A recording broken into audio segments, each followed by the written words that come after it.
Face to face programme देख रहे दर्शकों का मैं स्वागत करता हाँ। जेकर असी देखिए तो मनुख रब तो बाद डॉक्टर नूं दूसरा रब मनता है।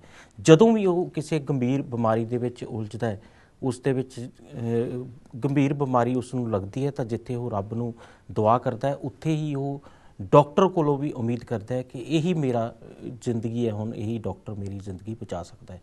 कि अज डॉक्टरी पेशा एक वाकई मनुखी हमदर्दी रख के लोक सेवा कर रहा है। अज ये डॉक्टरी पेशा कित्थे खड़ा है? प्राइवेट हस्पताल किन्नी कु साडे समाज नूं देन दे रहे हैं तो सरकारी हस्पताल कित्थे कु खड़े है। अज इस समाज के गंभीर मुद्दे ते चर्चा लई मेरे नाल मौजूद ने मिस्टर RK कपूर, जिहड़े कि मैनेजिंग डायरैक्टर ने ते अपोलो क्लिनिक की देख रेख कर रहे हैं चंडीगढ़ दे विच। कपूर साहब, मैं तुहाडा स्वागत करदा। जिस तरह मैं गल कीती कि पहलां असीं देखते सी कि अज भी मनुख जिहड़ा है रब का दूसरा रूप डॉक्टर नूं गिनदा है। तुसीं की सोचते हो कि अज दे डॉक्टरी पेशे नाल संबंधित लोग जां हस्पताल कह लीए कि वह समाज सेवा नूं जां मनुखी हमदर्दी नूं तरजीह दिंदे है कि केवल पैसा कमाना ही उन्हां दा मुख मंतव है?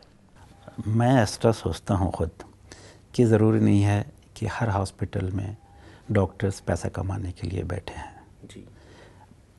जो लोग नहीं अफोर्ड कर सकते हैं वो गवर्नमेंट हॉस्पिटल्स में जाते हैं, और जो लोग अफोर्ड कर सकते हैं, जिनके पास टाइम की कमी है, वो प्राइवेट ऑर्गेनाइजेशंस में आते हैं जहाँ उनका काम जल्दी हो जाता है, उनके टेस्ट इन्वेस्टिगेशंस जल्दी हो जाते हैं। ऐसा नहीं है कि डॉक्टर लोग सिर्फ पैसा कमाने के लिए काम करते हैं, वो पेशेंट की सेवा करने के लिए, पेशेंट को ट्रीट करने के लिए मेहनत करते हैं। जी। कपूर साहब, जेकर असी पिछले अज तो 30-35 साल 40 साल पुरानी गल करिए तो ये कोई जरूरी नहीं हुंदा सी कि आदमी की जेब दे विच पैसा होवे तां ही इलाज संभव होगा। उन्होंने नीम हकीम भी मिल जाता सी, उन्होंने कोई इस तरह का डॉक्टर भी मिल जाता सी कि जिहड़ा उनका इलाज मुफ्त भी कर दिंदा सी। परंतु जेकर अज दे हालात देखिए तो अज असी उस तरह बदल गए हैं कि जेकर किसी को पैसा नहीं तो वो अपना इलाज नहीं करवा सकता।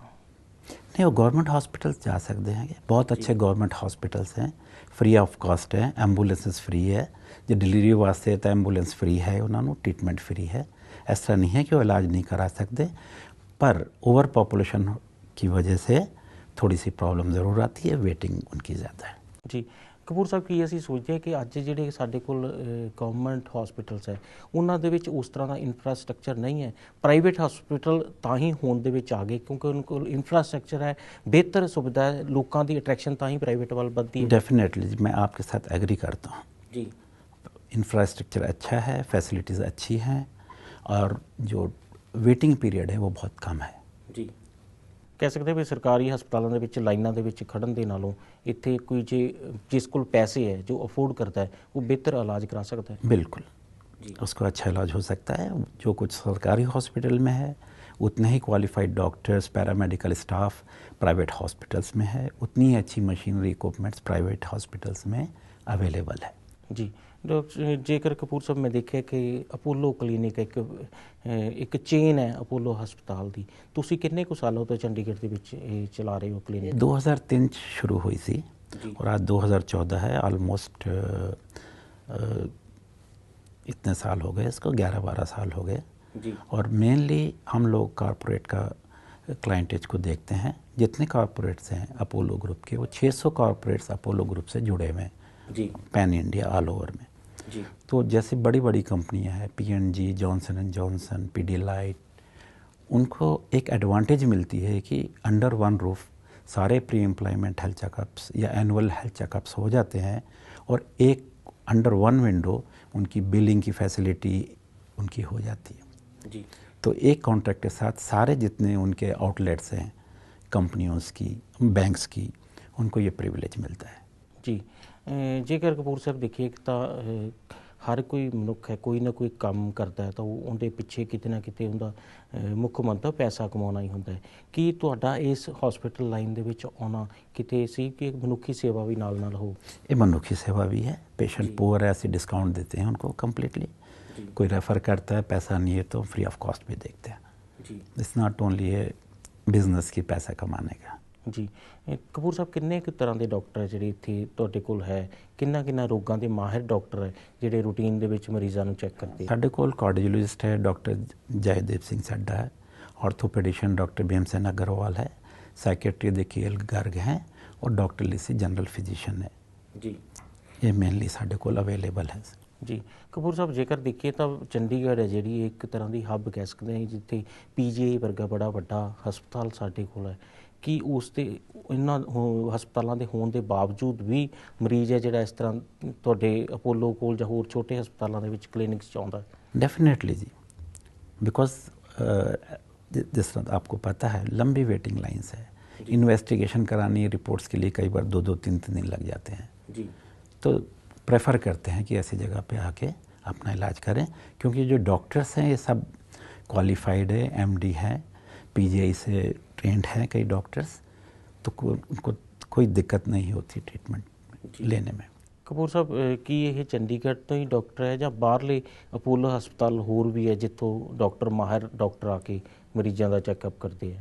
अभी हमने पहले 3-4 साल पहले एक पेडियाट्रिक कार्डियोलॉजिस्ट आते थे, अब हमने दोबारा अपोलो हॉस्पिटल्स ने इनिशिएटिव लिया है, तो लीवर की जो बीमारियां ट्रांसप्लांट की है उसकी OPD हमने अपोलो क्लिनिक में शुरू की है। इससे पेशेंट को टाइम बचता है और प्री ऑपरेटिव चेकअप्स हो जाते हैं, उसके बाद पोस्ट ऑपरेटिव चेकअप्स भी जब पेशेंट अपना ट्रीटमेंट लेने के बाद डिस्चार्ज होता है, बाद में फॉलोअप के लिए आना है तो अपोलो क्लिनिक में दिखा सकता है दिल्ली इंद्रप्रस्थ हॉस्पिटल के डॉक्टर्स को। जी, जिस तरह तुसी कपूर साहब गल की कि लीवर की बीमारी थी, लीवर की बीमारी बहुत ज़्यादा असी देखते हैं बढ़ती पई है साडी खान पीन की आदतों के बदलाव कर या ज़्यादा अल्कोहल के कारण। कि यह पंजाब दे विच पहला लीवर ट्रांसप्लांट अपोलो तो बिना नहीं सी किते जां मुढ़ली जांच लई मरीज़ नूं दिल्ली जाना पैंदा सी? मेरे ख्याल से दिल्ली जाना पड़ता था और PGI में शुरू हुआ था अभी, पर जो बेस्ट है वर्ल्ड का इंडिया में बेस्ट है वो अब इंद्रप्रस्थ हॉस्पिटल अपोलो है। पाकिस्तान में उन्होंने जाके 350 से ऊपर लिवर ट्रांसप्लांट किया। तो इंटरनेशनली डॉक्टर्स अपोलो इंद्रप्रस्थ में आते हैं, उनकी एक्सपर्टीज से पेशेंट्स को काफ़ी बेनिफिट मिलेगा। जी कपूर साहब की जो अपोलो हस्पताल चंडीगढ़ है कि इत्थे मरीज़ नूं दाखिल भी किया जाता है कि जस्ट एक क्लिनिक है, चैकअप कराया तो घर गया? It is a clinic under one roof, almost सारे इन्वेस्टिगेशंस हो जाते हैं, pathology, echo, TMT, colour doppler, xray, अपना lung function test extra, ECG वगैरह। तो पेशेंट को ज़्यादा वेट नहीं करना पड़ता, अंडर वन रूफ सारे एग्जामिनेशंस हो जाते हैं जो उनके लिए काफ़ी बेनिफिशियल है। जी किन्नी को जी पर्ची है वो कटानी पैंदी है? क्योंकि आम तौर पर असीं देखिया कि मुढ़ली फीस ही जी डॉक्टर की इन्नी ज़्यादा होंदी है, कई बार आम मेडियोकर भी उन्होंने अफोर्ड नहीं करता। जनरल फीस 300 रुपये है जी, और जो स्पैशलिस्ट हैं उनके 500 रुपये। जी जेकर असी ये देखिए तो अज हिंदुस्तान दे विच किन्ने को हस्पताल है जिहड़े अपोलो के जिहड़े सेहत सेवावां दे रहे हैं? अपोलो हॉस्पिटल 90 क्लिनिक्स है all over India, Apollo clinics जो कैटर कर रही हैं पेशेंट्स को। जी कपूर साहब की गवर्नमेंट तो भी कोई ना कोई सहायता मिलती है इस तरह प्राइवेट क्लिनिक कोई चलाता है, जिवें तुसीं अपोलो का एक तरह की फ्रेंचाइजी इत्थे लई है, कि गवर्नमेंट भी सपोर्ट करती है कि तुसीं सेहत सेवावां नूं वधाओ अगे वध तो वध सहूलतां? नहीं, गवर्नमेंट की कोई सपोर्ट नहीं जी, सारा प्राइवेट तौर पर आप दे तौर पर करना पैंदा है। जी कपूर साहब जेकर असी देखिए तो अज जिस तरह असी देखिया स्कूलों के विच इकनॉमिक वीकर सैक्शन के लिए एक मुफ्त दाखला होंदा, कि तुसी नहीं सोचते कि हस्पतालों के विच भी इस तरह होना चाहिए है कि इकनॉमिक वीकर सैक्शन है उन्होंने लिए गिनती हो भी किन्ने मरीज है जो प्राइवेट हस्पताल नूं फ्री देखने ही चाहिए? बिल्कुल होना चाहिए जी, एंड वी वेलकम इट। जी अगर कोई रेफ़र करे अपोलो से कि इज़ पुअर पेशेंट है तो उसका एग्जामिनेशन हम फ्री करेंगे, टेस्ट भी हम फ्री करेंगे। जी कपूर साहब कई बार देखा कि कई बार एक मरीज़ की जान चली जाती है, वो मरीज़ अंदर तुहाडे हॉस्पिटल दे विच पिया है, परंतु आम तौर पर असीं अखबारां दे विच पढ़दे हां कि वो डैड बॉडी उदों तक नहीं दिंदे जदों तक उनका हस्पताल का बिल नहीं चुकता। इनू कित्थों तक मनुखी हमदर्दी के तौर पर जायज़ बनते हो?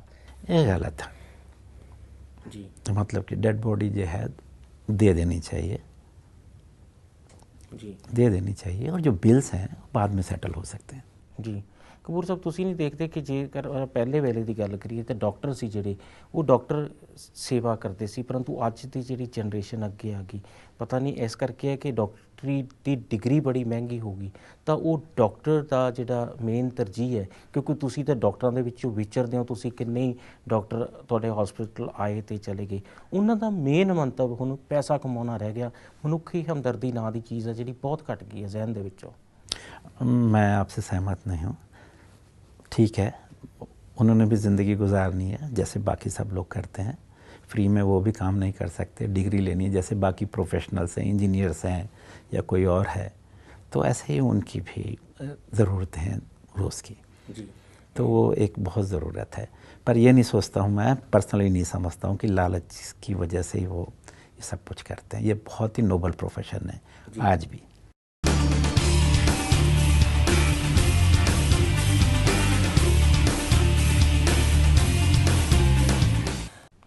फेस टू फेस प्रोग्राम देख रहे दर्शकों का मैं स्वागत करता हाँ। मेरे नाल ने मिस्टर आर के कपूर जिहड़े कि मैनेजिंग डायरैक्टर ने अपोलो क्लिनिक चंडीगढ़ के। कपूर साहब, जेकर असी देखिए तो आम तौर पर असी सुनते हैं कि जिहड़ी दवाई की एक गोली एक 5 पैसे की फैक्ट्री तो चलती है, वो मरीज तक आँदी आँदी वो 15 रुपए की हो जाती, कई हज़ार गुना महंगी दवाई मिलती है, उनदे विच बड़ा वड्डा मुनाफा है जिहड़ा ਉਹ ਹਸਪੀਟਲ ਦਾ, ਡਾਕਟਰ ਦਾ, ਮੈਡੀਕਲ ਰਿਪਰੈਜ਼ੈਂਟੇਟਿਵ ਆਉਂਦੇ ਆ ਉਹਨਾਂ ਦਾ, ਉਹ ਕਮਿਸ਼ਨ ਕਹਿ ਸਕਦਾ ਕਿ ਕਮਿਸ਼ਨ ਦਾ ਬੜਾ ਵੱਡਾ ਪਾਰਟ ਹੈ, ਜਿੰਦਾ ਜਿਹੜਾ ਭਾਰ ਹੈ ਉਹ ਮਰੀਜ਼ ਨੂੰ ਸਹਿਣਾ ਪੈਂਦਾ ਹੈ। ਇਹ फैक्ट है, जिस तरह सब्जी किस हिसाब नाल चलती, क्या रेट पे चलती है और जाते जाते किस रेट पे आती है, तो ये भी पार्ट है। पर गवर्नमेंट अब कुछ रूल्स रेगुलेशंस लेकर आ रही है और उन्होंने मेरा ख्याल एम्स में उन्होंने ये एक्सपेरिमेंट किया है, जो वहाँ पे अपना फार्मेसीज़ हैं वहाँ पे उन्होंने कंपलसरी डिस्काउंट कह दिया है, जिससे प्रॉफिट ऑफ मार्जिन बहुत घट गया है और ये चीज़ें कम होगी जी आने वाले टाइम पे। कपूर साहब, ये भी असी आम तौर पर सुनने को मिलता है कि जो मैडिकल खास करके जो उत्पाद करती हैं दवाइयां वाली फैक्ट्रियां, उन्हों की बड़ी वड्डी सैटिंग होंदी है हस्पतालों नाल, डॉक्टरों के नाल, बड़ा वड्डा कमीशन है जिहड़ा इन्हां हस्पतालों नूं डॉक्टरों नूं जांदा है। खैर मैं हॉस्पिटल्स बारे नहीं जानता हूँ, पर हमारे क्लिनिक्स में ऐसा कुछ भी नहीं है। फार्मेसी अलग है, इंडिपेंडेंट है जी। डॉक्टर के साथ जो प्रिस्क्रिप्शन होती है वो उसी रेट पे डिस्काउंट पे पेशेंट को दी जाती है जी। पर अपोलो क्लिनिक आने का बेनिफिट ये है कि सारी फैसिलिटीज़ अंडर वन रूफ है। और जो अपोलो क्लिनिक शुरू हुए, ये डॉक्टर प्रताप रेड्डी कार्डियोलॉजिस्ट थे, अमेरिका में थे, उन्होंने आके अपोलो हॉस्पिटल्स ग्रुप शुरू किया जी। फिर उन्होंने ये सोचा कि डे टू डे नीड्स के लिए पेशेंट्स को एक जगह से दूसरी जगह जाना पड़ता है, इन्वेस्टिगेशन कहीं एक जगह पे हुई, एक्सरे के लिए कहीं जाना पड़ा, तो उन्होंने Apollo health and life style limited नाम की एक कंपनी ऑर्गेनाइजेशन खोली, जिसके साथ अपोलो क्लिनिक्स जुड़े हुए हैं। तो इसमें अब एक छोटी सी एग्जांपल है, मुझे ब्लड शुगर है जी। मैं टेस्ट कराने जाता हूँ ब्लड शुगर, ठीक है, कब जाता हूँ जी? जब मैं परेशान होता हूँ, मेरे बीमारियों के लक्षण आते हैं, बिल्कुल सही, ठीक है। जो अपोलो क्लिनिक का जो अपना आइडिया था वो ये था कि बिफोर, इससे पहले की बीमारी आए, आप एनुअली एक हेल्थ चेकअप करवाइए। उसमें एज के हिसाब से बेसिक टेस्ट होते हैं, मेल और फीमेल के हिसाब से कुछ बेसिक टेस्ट होते हैं जो एनुअली कराने चाहिए। आजकल एक जो बीमारी बहुत कॉमन है, विटामिन D3 की डेफिशिएंसी है, ठीक, जिससे कई लक्षण होते हैं, जोड़ों में दर्द, बालों को झड़ना, लोग नहीं सोचते थे, पर ये छोटी सी इन्वेस्टिगेशन से, छोटी सी ट्रीटमेंट के लिए से पेशेंट को बहुत बेनिफिट मिलता है। तो जितने बड़े कॉर्पोरेट्स हैं उन्होंने ये कंपलसरी कर दिया एनुअल हेल्थ चेकअप्स, जिससे पता लगे स्टेटस का और ट्रीटमेंट किया जाए। अदरवाइज इंडिया में कोई नहीं जाता है। ब्लड शुगर अगर मैंने आज करा लिया, ਤੁਹਾਡਾ ਕਹਿਣਾ ਬਿਲਕੁਲ ਸਹੀ ਹੈ, ਜਦੋਂ ਬਿਮਾਰੀ ਬਿਲਕੁਲ ਨੱਕ ਤੱਕ ਆ ਜਾਂਦੀ ਹੈ ਉਦੋਂ ਫਿਰ ਉਹ ਜਾਂਦਾ ਮਰੀਜ਼, रूटीन च असी चैकअप नहीं करवाते। छोटी सी डायबिटीज़ है, आज मेरी नॉर्मल निकली 110, मैं 2 साल नहीं जाऊँगा, 3 साल नहीं जाऊँगा, डर के मारे नहीं जाऊँगा। डॉक्टर ने अगर मुझे ब्लड शुगर निकाल दी, मेरा खाना पीना बंद हो जाएगा।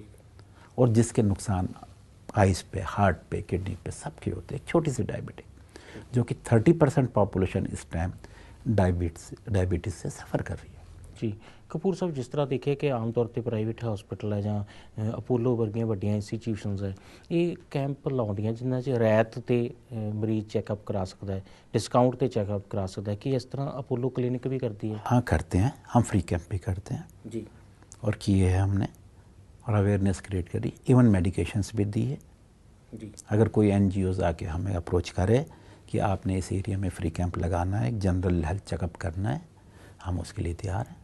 जी।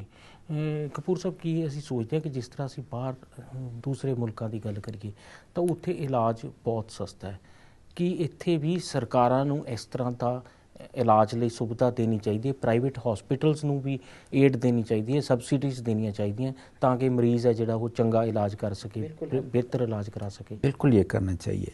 जहाँ तक मेरा ख्याल है इंद्रप्रस्थ अपोलो हॉस्पिटल में भी ऐसा कुछ है, एग्रीमेंट है कि 50% पेशेंट फ्री में देखे जाएंगे, 50% मेरा ख्याल तकरीबन प्राइवेटाइज होते हैं। बाकी जो आप कह रहे हैं कि इलाज बाहर सस्ता है, ऐसे नहीं है, बहुत लंबी लाइन लगती है। आप इंग्लैंड में जाइए, ऑस्ट्रेलिया और कनाडा में जहाँ गवर्नमेंट से कंट्रोल्ड है ये, वहाँ पे बहुत, अगर आपने स्पेशलिस्ट को दिखाना है तो 1-1 साल की वेटिंग है जी। अमेरिका में इट्स वेरी कॉस्टली अगर इंश्योरेंस नहीं है। आप दुबई में जाएं, यूएई में जाएं, वहाँ भी बहुत कॉस्टली है। इस हिसाब से इंडिया आज भी चीपर है। ਪਰ ਕਪੂਰ ਸਾਹਿਬ, ਅਸੀਂ ਦੇਖਿਆ ਕਿ ਜਿਹੜੇ ਬੰਦੇ ਉੱਥੋਂ ਦੇ ਸਿਟੀਜ਼ਨ ਹੈ ਉਹਨਾਂ ਦੇ ਲਈ ਉਹ ਇਲਾਜ ਮਹਿੰਗਾ ਨਹੀਂ ਹੈ, ਉਹਨਾਂ ਦੇ ਲਈ ਬਿਲकुल फ्री है, खास करके सीनियर सिटीजन का भी कह लिए तो वो इलाज बिल्कुल मुफ्त है। मैं आपसे एग्री करता हूँ, पर जैसे इंग्लैंड में नेशनल हेल्थ सर्विसेज है, वेट करनी पड़ती है। अगर ऑर्थोपेडिशियन एक्सपर्ट को दिखाना है आपको 1 साल वेट करनी पड़ती है जी। अगर किसी के स्टेंट डालना है, कार्डियक प्रॉब्लम है, कुछ करना है तो 1-1.5 साल वेट करनी पड़ती है अपॉइंटमेंट के लिए। फ्री है, इसमें कोई शक की बात नहीं है जी। ਕਪੂਰ ਸਾਹਿਬ, ਜੇਕਰ ਦੇਖੀਏ ਤਾਂ ਸਿਹਤ ਸੇਵਾਵਾਂ ਜਿਹੜਾ ਉਹ ਮਨੁੱਖ ਦੀ ਕਹਿ ਸਕਦੇ ਹਿਊਮਨ ਦੀ ਸਭ ਤੋਂ ਮੁੱਢਲੀ ਜ਼ਰੂਰਤ ਹੈ। ਅੱਜ ਇਹ ਨਹੀਂ ਸੋਚਦੇ ਕਿ ਸਰਕਾਰ ਵੱਲੋਂ ਇਹਦੇ ਲਈ ਕੋਈ ਖਾਸ ਉਪਰਾਲਾ ਨਹੀਂ ਕੀਤਾ ਗਿਆ, ਸਰਕਾਰ ਦਾ ਇਹਦੇ ਵੱਲ ਉਹ ਧਿਆਨ ਨਹੀਂ ਗਿਆ ਜਿਹੜਾ ਹੋਣਾ ਚਾਹੀਦਾ ਸੀ। मैं आपसे एग्री करता हूँ जी। मैं आपके साथ एग्री, अवेयरनेस के मामले में सरकार बहुत पीछे है।